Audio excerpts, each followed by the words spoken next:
अस्सलाम वालेकुम। आज की वीडियो में मैं आपको बताऊंगी कि हम कैसे क्वाड्रेटिक फार्मूला यूज़ करके इक्वेशन को सॉल्व कर सकते हैं। तो सबसे पहले देखते हैं कि क्वाड्रेटिक फार्मूला क्या होता है। हमारे पास क्वाड्रेटिक फार्मूला होता है हमारे पास x is equals to minus b plus minus under root b square minus 4ac divided by 2a।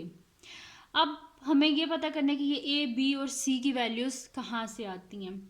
तो अब हम अपनी क्वेश्चन को देखेंगे। जो हमारे पास क्वेश्चन है उसमें हमारे पास है 5x square plus 8x plus 1 is equal to 0।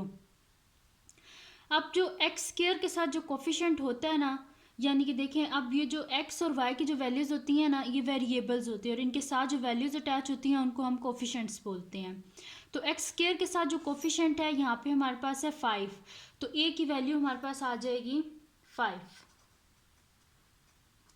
और जो x के साथ कोफिशेंट होता है यहाँ पे देखें x के साथ 8 है, तो वो हमारे पास क्या हो जाएगा b की वैल्यू। तो b इज इक्वल्स टू 8 और c जो होता है वो हमारे पास होती है वैल्यू जो हमारी इक्वेशन में कांस्टेंट होता है, और यहाँ पे इस इक्वेशन में हमारे पास कांस्टेंट 1 है, तो c की वैल्यू हमारे पास आ जाएगी 1।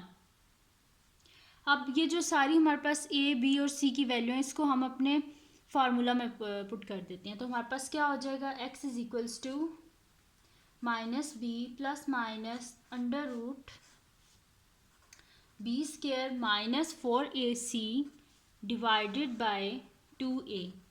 तो अब वैल्यू जब हम बीच में डालेंगे तो हो जाएगा माइनस, और b की हमारे पास क्या वैल्यू 8, तो minus 8 plus minus under root b की क्या वैल्यू 8 और यहाँ पे हमारे पास b स्क्वायर है, तो हम इसे कर देंगे 8 होल स्क्वायर माइनस 4।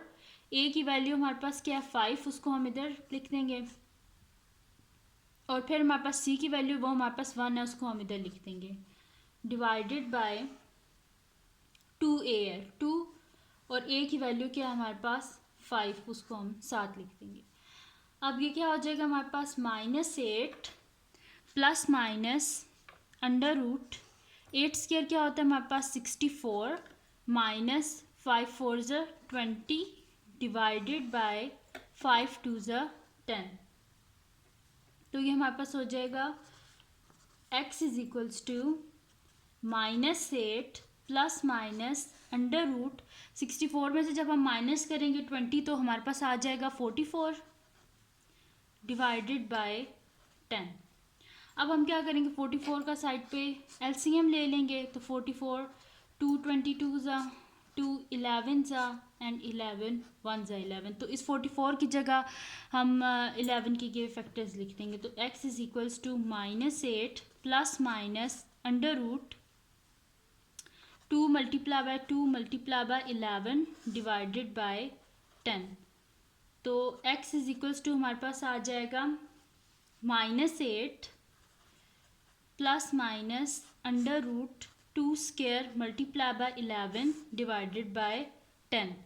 तो हमारे पास आ जाएगा ये x is equals to minus 8, क्योंकि 2 का स्क्वायर है, स्क्वायर अंडर रूट से कैंसिल आउट हो जाएगा और ये बाहर आ जाएगा, तो हमारे पास हो जाएगा minus 8 plus minus 2 under root 11 divided by 10।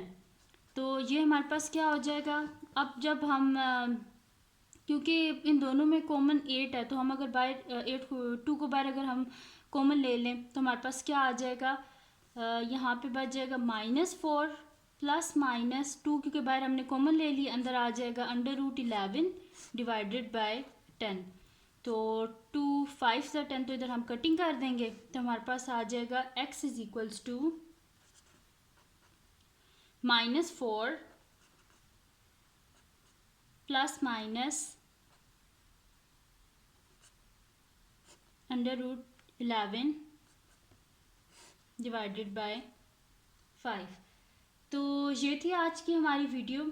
अगर आपको पसंद आई हो तो इसको लाइक कीजिए और मेरे चैनल को सब्सक्राइब कीजिए और बेल आइकन को ज़रूर प्रेस कीजिएगा ताकि आपको न्यू आने वाली वीडियोस के बारे में पता चल सके। अल्लाह हाफ़िज़।